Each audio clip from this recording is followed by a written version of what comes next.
Yeah, and the good thing is too, he's got a general, right? And that's Brandon Staley. That guy is so inspiring. I mean, if he had a church, I'd probably go attend it, right?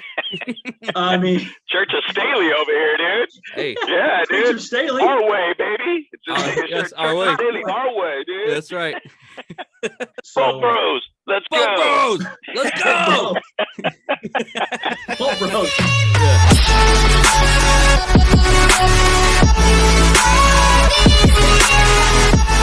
We got a good one for you today, guys.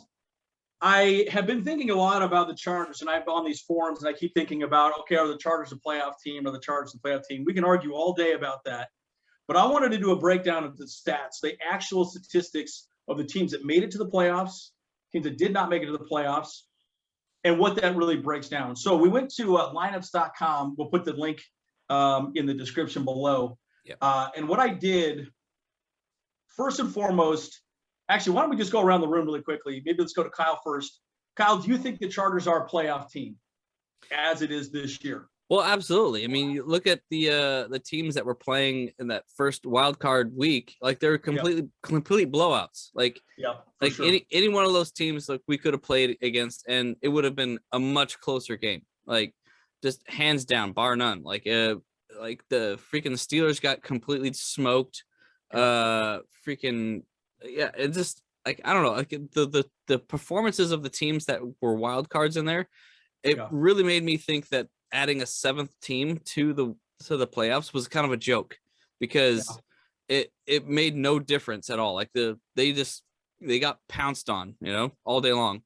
It reminds me of the movie Spaceballs. Remember that? Yogurt, the search for more money. The whole point is they want a seventh team so they can make more money, more revenue. Right. Merchandising. That's right. Well, I mean, I will admit this though too. Like the one good thing about adding that seventh team is the fact that it made the season more interesting all the way to the end, because more teams were in the hunt to get into the playoffs than there has been in the past. Like a lot of times by the third quarter, a lot of the season, a lot of teams are already wrapped up. They're already clinched their division. They already clinched something, so it's like, but adding that one more game, one more team made all the difference of keeping things interesting, at least for the regular season. Yeah, and that's the thing that I really like about the Game 7. I mean, literally to the end, literally to the last 2 seconds of an overtime game, kept it interesting for a lot of fan bases. Mm-hmm. And that's one thing I really, really loved about like adding that 7th seed. Because I mean, even before this, when it was 16 weeks or 16 games, it was literally almost done by week 14. I mean, that's generally when a lot of like fantasy teams kind of start, or leagues start ending in 14 or 15. It's pretty much just a wrap at that point. Everybody's got that situated. Now, albeit if we still were on a 16-game season, we would have been in the playoffs. Yeah. If that 17 game didn't happen. So going back on that, are they a playoff team? Well, we beat 4 playoff teams this year. Yep. So that's pretty big to say. Chiefs, Eagles, Raiders, and then I was gonna say Browns. No, they were not a playoff team. Steelers. Oh, Bengals. I'm sorry, I keep going back and forth there. So we beat 4 playoff teams. So absolutely, we are a playoff team. Yeah. Obviously, there's little things that we could have done better throughout the season, obviously, but at the same side, we had our chance and we didn't make it. So I think we're definitely a playoff team. It's actually funny. With that 17th game that we actually played, it was the for this season was actually against the Vikings, which we actually ended up losing, unfortunately. Yep. And so our record would have been different, obviously, if we didn't lose that one new game for the season. Yeah. I mean, there's so many games that we could have looked at all year that it could have, should have, could have, would have, but didn't. And that's so frustrating. I mean, we could even talk bigger about that with like the whole all-in episode that was just shown too, and how I'm excited for 2022. I mean, if we do the right moves, this team, I realistically feel going into 2022 that we could be a huge disruptor in the playoffs, and not meaning as in a 1 week kind of scoot it and boot it, you know what I'm saying, or toot it and boot it, or whatever it is. Smash and dash. Smash and dash. But I'm saying, like, you know, if we make the right moves, we'll get to be that guy that potentially could be into like that AFC Championship game, potentially into that Super Bowl. Yeah. This offseason is going to be tremendous to be able to look at that. But let's get back on subject to where kind of what we're going to. But yes, they are a playoff team for sure. Yeah. So let's break down what we want to do here today, guys. So again, lineups.com, descriptions below. Also, we have we put the YouTube wrap up for the Brandon Staley addressing the team in the description as well, so you guys can see what Brandon Staley says. He talks a lot about a complete team. Yeah. I will say in that video, and you guys should definitely watch that video down below. Staley made a really good point. He created a team, but they did not create a championship, and I think those are two different things, right? So what I want to do, this is sort of back in the napkin type of math. We're on lineups.com. I want to look at the offense, the defense, and the special teams rankings for the NFC playoff teams and the AFC playoff teams. So very simple math. If a team was ranked 10th in offense, 10th in defense, 10th in special teams, that would be a total points of 30. Divide that by 3, average out, the team is around a 10%, or ranked 10th in the NFL. Right? Because Brandon Staley always talks about a team, cohesive team. And so I just want to see what the teams ranked were that made it to the playoffs and which ones didn't. So there's a couple I want to talk about specifically with the Chargers, maybe even Ravens, because I think it's another team we should look at as well too. So and guys, let's face it, there's an element of luck to make the playoffs as well too, right? 100%. Again, I don't think this is a controversial conversation when you say that the teams in the AFC are probably better than the teams in the NFC across the board anyways. Some statistics will show that, but let's go through it. So again, 7 teams each. Let's start with the NFC. All right. So worst team to make it on average that made it, probably no surprise here, it's the Eagles. And if you look at them, they averaged 25th in the league. Yeah. So I will just say this, guys, that's a great example of a team that just got lucky and just made it to the playoffs, right? Yeah. They got hot at the very end of the season, which is good for them. But at the end of the day, offense, they were ranked 30th, defense 18th, special teams almost 27th. I mean, they really were not a cohesive team, but they got in arguably one of the worst divisions in the league. Yeah. Right? Okay. What's crazy about that too is that they locked up that wild card position, I think, in week 16. So, which is really strange to look at that because I mean, the Saints were the other 9-8 team, and then the Vikings were 8-9. And those are the 8 and 9 seed, which is crazy to think about. That essentially they came into, and I think they lost their last game of the year too, right? Am I wrong on that? But yeah, they did to the Cowboys. So basically, they came in at 8-8 and locked up the seed, or excuse me, they came in at 9-7 and locked up the seed, and then ended up still losing and still got in the playoffs. I mean, it's ridiculous, but Minshew played that game as well too, and I kept thinking like, his mullet didn't save him there. He didn't get a win there that game. Oh no, sir. Now this one is the just magic shocking. mustache didn't work. Yeah, exactly right. Exactly. So this one shocked me. Ranked 6, so the second to the last team to get in was the Rams, right, at 18, which blew me away. Again, special teams 31, and by the way, a little precursor: the Chargers are 32 in the league in special teams on lineups.com. Right. But offense ranked 8th and defense ranked 15th. And guys, we know this is a Brandon Staley defense, right? Yeah. And we know what they can do with the right personnel. Yep. But it's interesting. Rank 18th, I thought they would have been a little higher than that, right? So that was a little shocking to me. And obviously special teams was a problem. I don't know if there's a problem with special teams in that old SoFi Stadium, but $5 billion ain't bringing good special teams play. Nope. Apparently. They ain't spending money on special teams there. That's not much. That's for sure. We'll make it happen sometime. Yeah, we'll make it happen. Yeah. Well, actually, but their field goal percentage on the Rams though is absolutely like much better though, and like in their field goal attempts, field goals made obviously is what makes the difference between the Rams and the Chargers though. Like we're still ours is like way less compared to, like, we're not the very bottom of actually field goal attempts and makes, whatever. That's the Browns though. Yeah. Yeah. So it's really interesting to look at, right? But again, it goes back to the whole conversation of a cohesive team. Now, I will say this, you're going to see a major difference moving forward on the next 5. So number 5, 49ers. Yeah. Ranking 13.33. 3. But special teams 21, offense 10, defense 9, right? What was it? We stroking out there, man? Hey, I'm just saying. Hey, man, I'm just saying. Infinity. Matters, okay? No, but if you think about it, right? I wouldn't have thought that the Niners would be that good offensively, or I knew the defense would be good. But that kind of surprised me. They were ranked that high. Yeah. Right. Well, and it is kind of weird to think about that, but I mean, that run game over there, for whatever reason, they could put anybody in that backfield and it just works. And whatever it is, it's just crazy to think about that. I mean, Garoppolo is a good quarterback, not a great quarterback by any means, but that run game was fantastic. Kyle Shanahan's offense built around that run game for some reason, and Kittle, and obviously Deebo Samuel. I mean, that guy's an absolute stud. Yeah. So, I don't really put that as the quarterback got him to that offensive or 10th ranking, but it definitely was that run game. But it illustrates a point, though.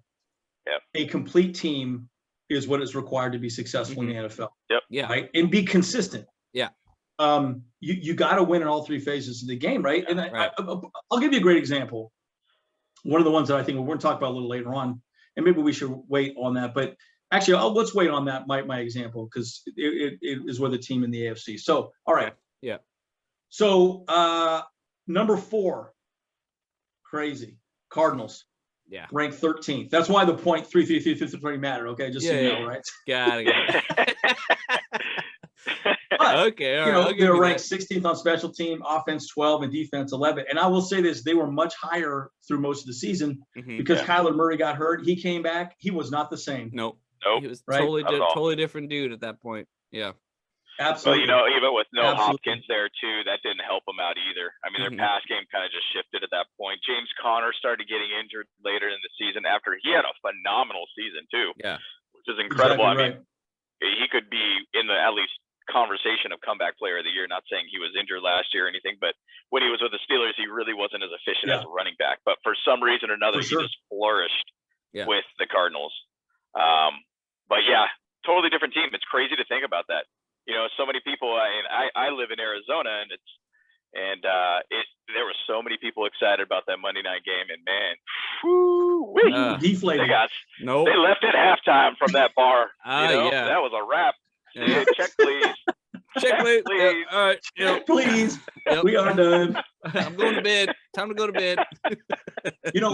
One of the things I want to say about that playoff game too is when the Rams dominated them, it shows you how important it is in the NFL to have the right personnel, right? Yeah. Specifically with the Cardinals, right? So I know it was 0-21. I remember Kyler Murray just threw that pick right in the end zone. They scored a touchdown. I think it was 21-0 at that exact moment. Now, the crazy thing about that at this point, again, we all know the Rams defense is Brandon Staley's defense, right? Yeah.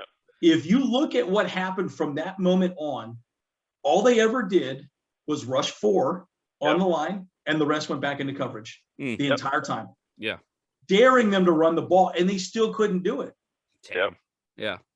It just goes to show you how good Brandon Staley's defense can be with the right personnel. Yep. I think that's an exciting conversation. Right. Yep. Right. And that's definitely something that we know as Charger fans, we got crushed at the line all the time. Yeah. All the time. So we know that's going into free agency. That is a massive, massive focus. And, going back to the same point, are they a playoff team? Well, we were a playoff team essentially this year. We essentially had a playoff game this year. Yep. But next year, if we make the right moves, we will make a giant playoff push next year, and we will have a team that I think will become a championship-based team too. So I hope to see that. Me too. Me too. Well, let's go to number 3. So kind of surprising. I would have thought they would have been a little higher. It's the Packers. Right. And they're at 12.666666. Yeah. That is very matter important. To say that? It is. That is very important. That's very good. Very, very good. I'm glad. Yeah. But Special teams average is 22. Offense ranked 3. You got Aaron Rodgers, guy's a stud. Yeah. And defense is right, at 13. So, I think there's arguments both ways. I mean, the last few people, right? Special teams weren't a huge part of it, but their offense and defense obviously is very important. But the Packers, I mean, look, you can't win in this league without a stud quarterback, right? Nope. I really believe that. I mean, look at how many teams could not produce because their quarterback could not be consistent, right? Yeah. And you have to build yourself around a good quarterback. Aaron Rodgers is one of them. Yep. Yeah. One of the tops, and he should rightfully win the MVP this year, in my opinion. Him or Brady, which goes right into the next team. To talk about their average. Aaron Rodgers got all the toe issues too. I'm so tired. I'm so tired of hearing that Tom Brady is going to be the MVP or like in the talks of that all stuff. It's like I mean, he is the GOAT. I'm sorry to say, but I'm just like I'm tired of hearing his name like so much. I'm like Well, there are rumors this might be his last season too. Yeah. Yeah. So, it's possible. That would be interesting. I mean, I do think that he has 7 rings now. I think. What if he gets his 8th? And what if he thinks? Dude, I got 2 more years to potentially get 10. So straight up 10 fingers, dude. That's right. You'd be like, yo, dude, he's got 2 infinity gloves over here, dude. That's right. Yeah. That's dual Thanos. That's dual Thanos right there. Yeah, that's right. Double snap, dude. Double snap. I don't know what happens from that point, dude. But hey, it'd be crazy. No, but you have to respect what he's done, right? Yeah. And it's amazing. So yeah, exactly. Well, that brings us to number 2, and then we'll just go right into number 1 right after that, since we can pretty much figure it out, right? Yeah. But number 2 are the Bucks, which kind of surprised me, and it was really just because of their special teams play. Right. Special teams were 22. Offense ranked 1. Hey, the GOAT. They know what they're doing, and their defense is ranked 5. Yep. And so they had an average number of 9.3333333. You know what? Actually, just looking at why their special teams is so down is because what pulled them down was their field goal percentages was really low. Interesting. Like they were ranked 25th there, and then their punt averages and their net averages was low as well. So they have a terrible punter and I guess an inaccurate kicker. Interesting. And that's all they really need. If they had that kind of figured out, they would be much higher. But everything else in the special teams category is pretty good. Again, any Tom Brady team is going to be successful. We know that, right? Right. One of the things I always ask myself this question is, why did Tom Brady go to the NFC? I think you could argue that he knew that the NFC is an easier team to win over and over again. Yeah. An easier division to win over and over again, make the playoffs every year. Yeah. There's all this talk about Aaron Rodgers potentially coming to the Broncos. Right. Yeah. He'd be arguably going into one of the toughest divisions in the NFL. Right. Right. So why would he want to do that? Right. Something to think about. Yeah. Yep. Definitely something. And there's a lot of credit to that. Yeah.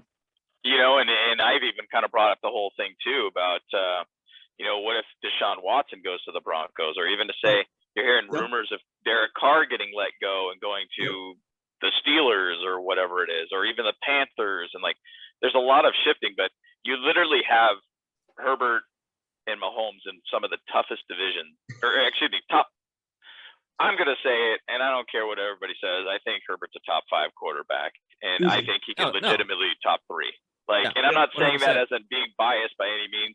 If you watch his games, I mean, you could watch that Raider game by itself and be like, that guy has a golden arm, and he can make the throws when necessary, and that's huge. But if just to imagine if that division ended up becoming like Mahomes, Herbert, let's say, Deshaun Watson or Rodgers, and who knows if Carr's going to be there at that point. I mean, they would have to probably make a move, which I'm not saying Carr's not one of those guys that could make those, top 5 base throws. I'm going to say that he's probably not that guy, but they probably would have to make a move at that point if something like that happens. Yeah. For sure. Right. because it's like you can't compete at that point. There's too much talent for that position. It's going to be a really difficult division for anybody.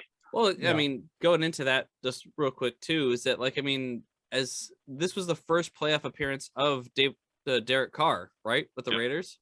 Yep. Like, and how long has he played there? Like, yeah, he's not almost the guy. 10 years, yeah. Mm-hmm. You're not that guy, pal. You're not that guy. Yeah. But I mean, it was interesting because I was thinking about if even to going back in the free agency when Brady left the Patriots to go to the Bucks. Eventually, it was between the Chargers and the Bucks. Right. You know. At least that's the rumor. Like, I don't know. That was the rumor. Yeah. Right. But it made me think a lot about it, and I think we could make a whole new episode about this as a what if scenario, if you want to say. Right. Like, what if Brady did come to the Chargers? Would we have drafted Herbert at that point?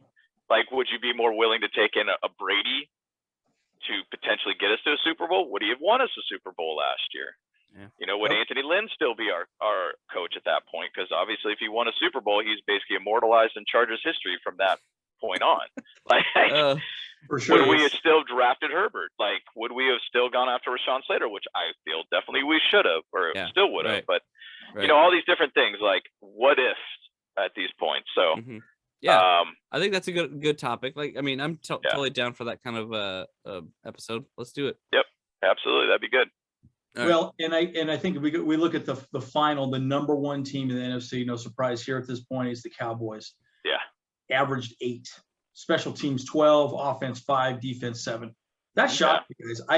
That's really. I remember thinking to myself, I don't know what it is about the Cowboys, but I don't ever look at that team and feel like they're that good. And I don't know why that is. I never feel that way. And again, we talk about the guys. I'm going to say something that's going to hurt people's feelings. I know this. Like, I love Phil Rivers, but he wasn't the guy, right? He just could not get the team where he needed to go. Right. Yeah. And there's so many arguments on that backwards and forwards. Does that not mean he's a gamer? No way. He's a Hall of Famer, an amazing quarterback. Yeah. And you could argue that they didn't give him the team or even maybe the coaching to make it work, right? Yep. You know, and so it's one of those things to think about, right? And I look at the Cowboys, you know, their owners, you know, complaining about their players and not playing hard enough. And I'm like, you got to step away. You need to let that team grow on their own.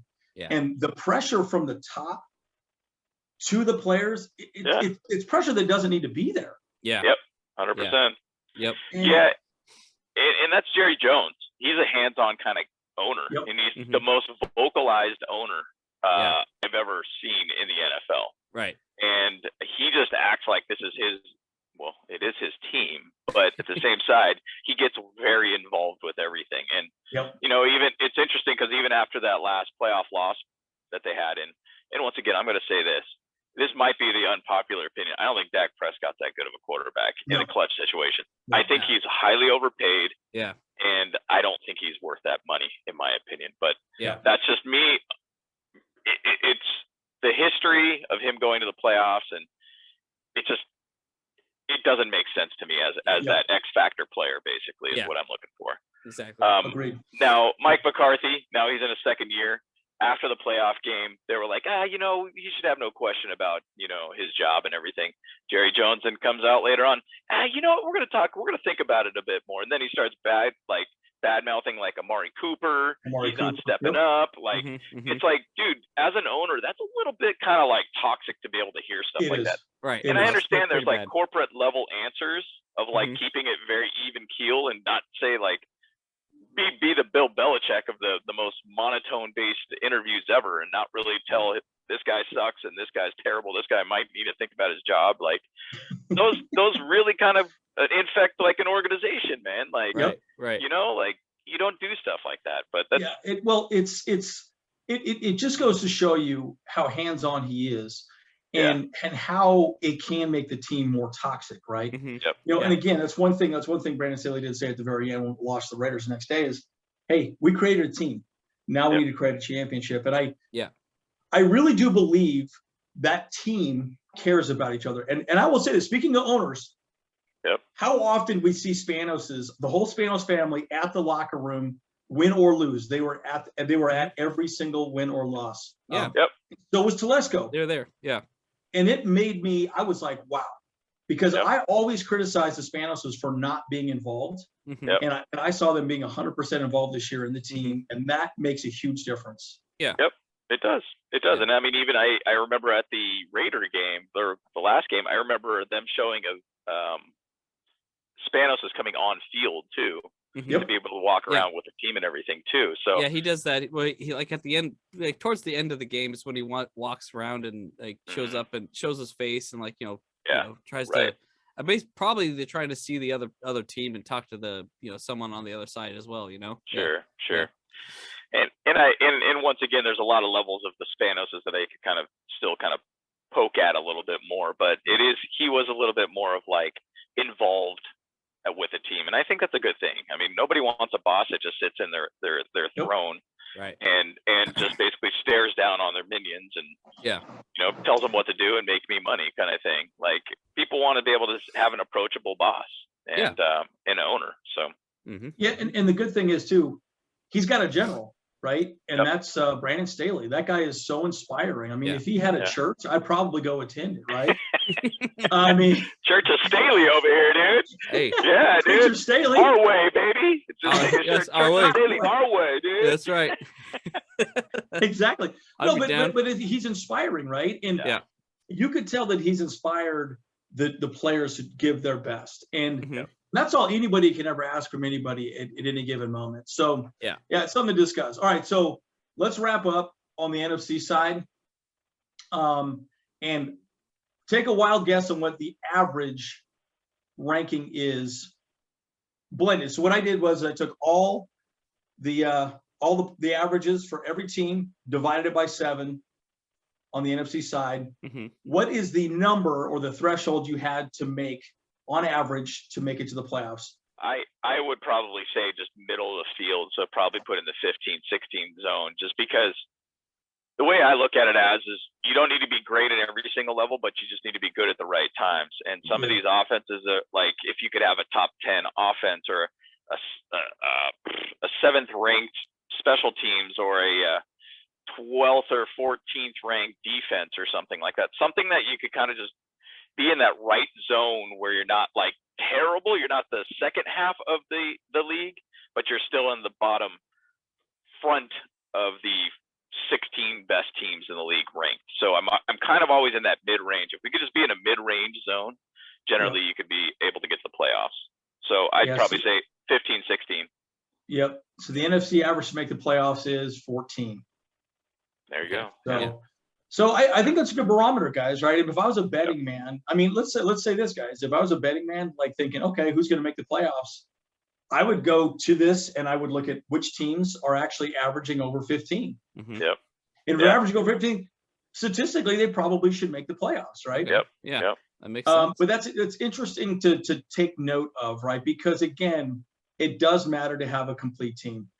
So it'd be interesting to see. I mean, I think we got the Bucks, Packers. I think a lot of people, man, it's going to be really interesting to see what happens, with the games on Saturday and Sunday, with the NFC. But pretty cool.